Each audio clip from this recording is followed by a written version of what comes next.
what you say. Bless your heart, need it in the worst way. La la la la la la la la la. I'm a champion, I can tell you way. La la la. Hello, I'm Sharon Adjustment. I'm the co-founder of the Israel Conference, and I'm excited to tell you that we're having another great conversation right here in Tel Aviv. And today we have Oran Dror of Dror Investments, who's very active in the Israeli high-tech scene and involved in investments himself. And today we want to talk a little bit about why everyone is interested in Israel. And no, it's not about the politics. It's about the technology. So, Oran, welcome. Thank you. Thank you for having me, Sharon. It's a pleasure to see you and always interesting to talk to you. Tell me, why do people, especially investors, want to be here in Israel now, months after October 7th? Well, I think that Israeli technology was always at the forefront. First of all, we have the multinationals, the Microsoft, Google, Amazon, Nvidias of the world, who are very active in Israel. Tens of thousands of Israelis work for these multinationals. These multinationals are constantly active, looking for new technologies, acquiring Israeli companies, and the market is quite vibrant. Even now, is it very vibrant? Yes, I think just 2 days ago we saw Nvidia acquiring Run AI for $700 million. Wow. We saw Akamai acquiring no-name cybersecurity for $500 million just a week ago. So the market is active. Israeli companies are still raising money. The multinationals are active. It's not as it was like in 2021, but still we see billions of dollars pouring into Israel. So let's put this in context. Here we are right now. It's 7 or so months after the tragedy of October 7th, when Israel was attacked.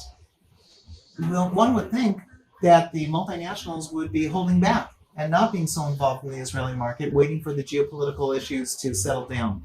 And yet, every day, every week, we see another acquisition taking place of Israeli technology. What makes Israeli technology so in demand by companies around the world?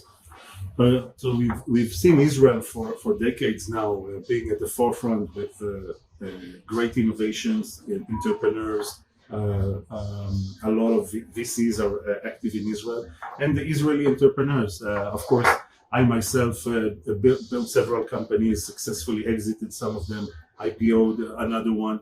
And as Israelis, we always dream big. We want to be entrepreneurs. Mm-hmm. So we have this combination of an entrepreneurial spirit in the high tech. Also, many go to the army. Some people see going to the military army as a problem.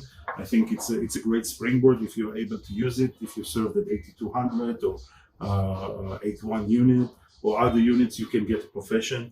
And then through that, once you're out of the military, you go with your buddies and set up a new startup or go work for a multinational and then start your own startup. We've seen many 8200 going out and building their companies and successful. So I think it's a combination of the human capital in the market, the market conditions, the culture, and it's still striving even after October 7th. I would imagine it's even popping even more since we need more solutions. Does Israel end up helping the world from these military technologies that are created here? Tell us a little bit about a few of those and where they're going in the world. So we've seen a week and a half ago we had over 300 missiles, cruise missiles, drones. They attacked Israel through the air, almost like a science fiction novel. Yes. Luckily, we were using AI, very robust data centers, and Iron Dome for short range, David Spring for mid range, Arrow 2 and Arrow 3 for long range ballistic missiles. And Israel was able to intercept. Now, this ability has been built over 20 years. It's not that out of the blue that the technology is there. But definitely, Israel is experiencing a lot of hardship in terms of the war. Yes. We try to learn, we try to innovate, and then through this hardship, we then try to make it for the use of other countries. I don't know if you've heard, but Israel a few months ago just sold to Germany Arrow 3 for almost 4 billion euro. The new missile defense system will protect Germany. Israeli aircraft industries and Rafael are supporting a lot of countries around the world with missile defense systems. And things that we learn in Israel, we will try to help the world protect their borders as well. So actually, we're bringing quite a few technologies that are helpful to support the world in the world getting to peace by having proper protection. Absolutely. No, that's some nice technology. Can you explain a little bit the focus of AI that's taking place here and cyber? Those seem to be the two real dominant areas that are desirable coming out of Israel. Absolutely. So I think 2017 we've had Intel acquiring Mobileye for $15.7 billion. Amazing. What does Mobileye do? They do autonomous car navigation, ADAS, built into many cars, and since then they evolved quite nicely. Mellanox was acquired for $6.9 billion in 2019. What does Mellanox do? They do soft switching for AI that NVIDIA now implements in their systems. I read an article that the head of NVIDIA said that they owe their success to that acquisition, to the Israeli acquisition that happened 5 years ago. That it's what put NVIDIA on the map. Is that true? Yes. So they say that the $6.9 billion acquisition that they've done 4 years ago really generated more than $70 billion for them. They're building the first supercomputer in Israel. They also plan to build one in England and Taipei, I think. And Israel is at the forefront of the new AI revolution, the compute revolution that we see.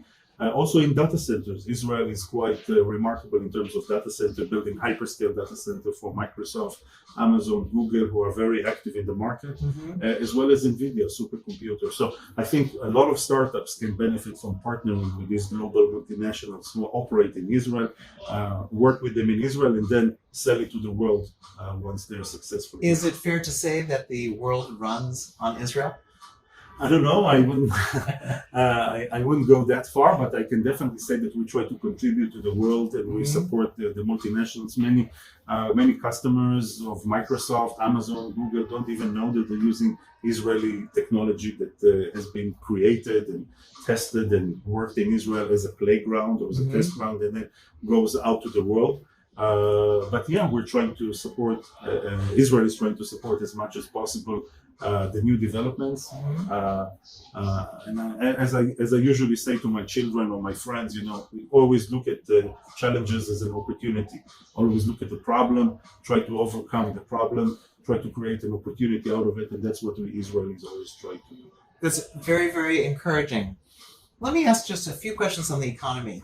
Here we are in a state of semi-war. You'd expect that the Israeli currency, the shekel, would lose value. Has it lost value since October 7th? So in fact, since October 7th, we've only seen a minor increase in the currency, only 5%. It's now trading at 3.77, 5% more than what it was during October 7th. The stock market, on the other hand, has really added 21% over the last 6 months. Surprisingly enough, the Tel Aviv 75 stock index rose from 1,800 points to around 21 points. So you would ask yourself, how come the stock market is strong? How come the stock market is strong? I also on the bond side, there have been over $6 billion of bonds that has been floated in Q1 alone. The stock market is relatively strong. The economy is going, although we have war in the north or in the south, but mostly as we are a service economy, export economy, the multinationals are very, very active in Israel. Israeli high-tech still export in high volumes. Israeli defense industries, their stock of Elbit or the orders that Rafael and IAI took are pretty significant. So we see a lot of the Israeli big high-tech companies still working very good. Yes. And generally, this is really manifested in the stock market price. Well, is it a good time then to be investing as an equity holder into the Israeli stock market in the state of tension that's taking place here in the Middle East? So first of all, I think that on the high-tech side, there are many opportunities for global investors to invest into Israeli companies. We see a lot of down rounds that are happening and investors can find a lot of good companies in good prices right now to invest. In terms of the stock market, I think that the multipliers, if you look at the multipliers, here they're still at about 11 or 12 on average compared to 20 or 22 in Nasdaq or the S&P. Definitely, there's room for an upside into the Israeli economy. I also think that once the war is ended, I don't know if it happens 3 months or 5 months down the road, definitely there'll be a very good positive, I think, turnaround after that many investors can benefit if they would invest in the Israeli economy through the Israeli stock market. So is it fair to say that if I'm an investor and I'm investing in Israel now, 200 or so days into the problems that Hamas started from October 7th, if I invest now, perhaps I will come out on the positive end of this journey financially, because I can participate in strong Israeli companies that need a lot of investment now to get the ramp up so that later this year they can really flower in a beautiful way.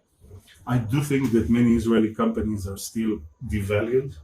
I think there's definitely room for Tel Aviv 75, Tel Aviv 125 stocks to grow. I do think that Israel is a good and viable investment. Actually, it's good time if you look, try to look around, in between the fog. There is a fog out there. Yes. I usually try to look at the fundamentals. The fundamentals of the market are strong. Interest rate is lower than the US. Companies are striving. Exchange rate is still very stable. And the stock market, I think, is very vibrant, liquid. And as I mentioned earlier, we have still a lot of money pouring into Israeli tech companies. Some of it finding itself to the stock market, but I would definitely continue to invest in Israel. I think that your words and sentiments can be best echoed by the head of Intel, who just a few months ago declared that he was investing, $2.5 billion into their Israeli facility here. Is that's a rousing sense of support for the business economy, and to have Israel be part of helping the world to be a better technology place. I actually want to correct you. It's $25 billion.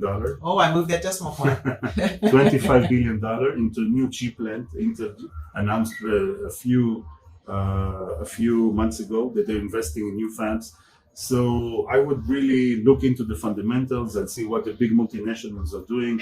NVIDIA, Intel, Microsoft, Google, all of them are committed to their R&D in Israel, and they look at Israel as a springboard, as a hub of innovation and growth, and they continue to invest in the country. Well, I think we should invest in the country as well. Oran, thank you so much for giving us a window into the economy of Israel, into the technology that's taking place in some specific companies. May I invite you back for another chapter on how Israel is impacting the world? Absolutely. I'd love to be here. Thank you very much for having me. Okay, toda rabah.